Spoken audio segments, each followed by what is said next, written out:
It's John Chua on July the 10th. What do you know about him? I ain't seen too much about him at all, to be honest with you. I haven't even watched him. So for all I know, it could be a dark horse, but I'm ready for anyone who gets put in front of me. Same as me last fight, I didn't have a clue. There was no videos, there was nothing about, so I'm just going to do a nice little number on them come July the 10th. Well, I'll tell you someone who didn't do a nice little number on him. I have done my research on John Chua.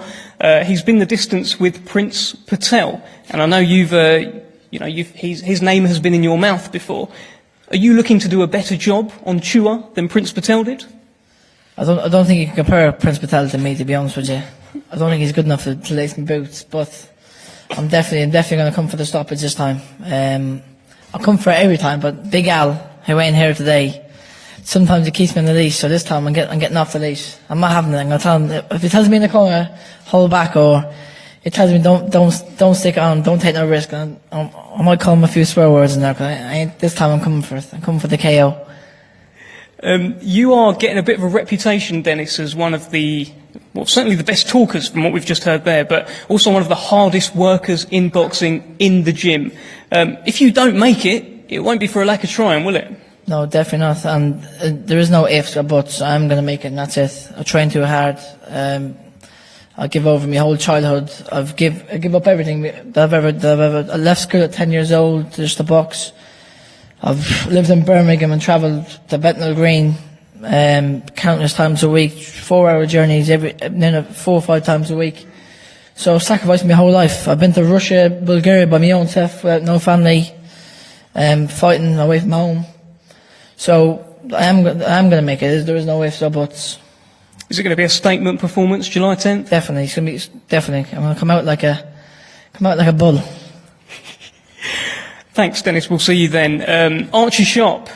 Firstly, congratulations. You're the daddy again. Is that 2 kids you got now? 3 now, yeah. 3, mate. It's non-stop. Well, for some, innit? Can't get one. But tell me, so this you've got 3 children now. Obviously, yeah. You got your missus as well. Is that more motivation than ever? You got mouths that you need to feed. You got people relying on you. Exactly that. I'm not just fighting for myself anymore. Do you know what I mean? I've got 3 kids, and it's about putting them first. You got Marcio Souza on July 10th, and this is for a WBO global title. It's going to be another bauble. Hopefully improve your ranking. Is that what this fight's all about? Just making you up there in the rankings? Yeah, it's just about being active again and getting the momentum going. Obviously, I had an injury at the start of the year, poster box last week, and unfortunately, my opponent got COVID. So, yeah, for me, it's just getting back in there, picking up a new belt, and going where I want to go, as you know. Yeah, well, we was going to come on to that because, I follow you on social media, obviously. Every other tweet is mentioning a big-name fighter. Shakur Stevenson was in action over the weekend. He's the interim champion now, I believe. Jamel Herring's the full champion. What did you make of Shakur Stevenson's performance over the weekend? I thought it was very poor, but listen, he got the job done, so fair play to Shakur. But these are the fights that I want. And even more so, watching him on the weekend, I know I've got the ability, and I've always known it and believed in my ability since day one. That's what I've always said about fighting Shakur. Obviously, my last couple of performances haven't been great, but now I've made my new move with Al Smith, and I'm alongside Dennis and all the boys in the gym at iBox. Things have changed, and I'm looking forward to putting on a big show on July the 10th. Well, it's not just Shakur you've been talking about. Before that, of course, it was Herring. I think Valdez as well. You really believe you can mix it with the big boys in the division, don't you? Exactly that, and it's all about timing. Obviously, I was calling them out before things happened, like my injury and bits and bobs, and now I made that transaction, and now with Al, it's the perfect timing for me, and I believe on July the 10th you'll see the improved Archie Sharp, and you'll see. Well, the last time, I think this was the last time we saw you at the Royal Albert Hall. One-punch knockout, Declan Geraghty. Yeah, it was a good shot. It was a good night, very good night. And that's why I'm excited to be back. Things happen for a reason. For whatever reason that was, obviously, last week my little girl was born the day I was supposed to fight, so it all worked out well. And I'm back at the Royal Albert Hall, coming for another knockout. Come in for another knockout. All right, Archie, look forward to seeing you in Marcio Souza global title on July the 10th. You look like you've got something else to say. You look like you want to call out the world. Am I right? No, I'm just itching to go. I'm just excited, and thanks for Frank and MTK for the opportunity of being back out. And it's my time to shine on July 10th. Good man. We look forward to it. Cheers, Zach Parker. Now, I haven't known you very long because you haven't been a Queensberry fighter very long, but in the short time I have known you, you've dazzled on your BT Sport debut. You knocked out a guy that's never been knocked out. You jumped in a random tank in a field in Brackley and ran over a car, and you were sending quite vicious messages down the camera towards the super middleweight division. You're a man on a mission, huh? Yeah, definitely.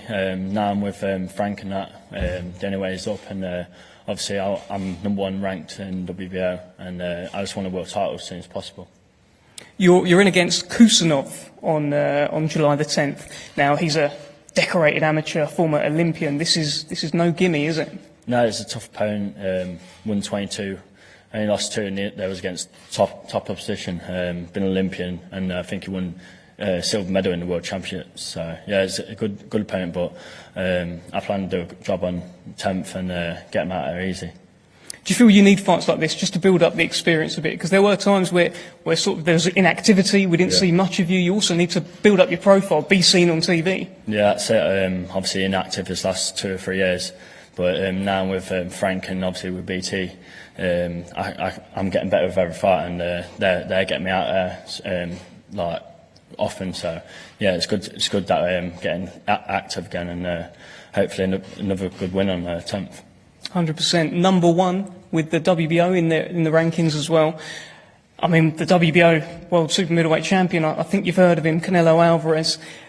Do you let yourself dream about that fight? Do you feel as though it's within reach? Yeah, that's it. That's what I've come in boxing for, to be a world champion, and I'm that close to it now. And if anyone, I want to box them all. I've come into boxing to be a world champion, and that's what I plan to do. And if he wants it, then he can get it.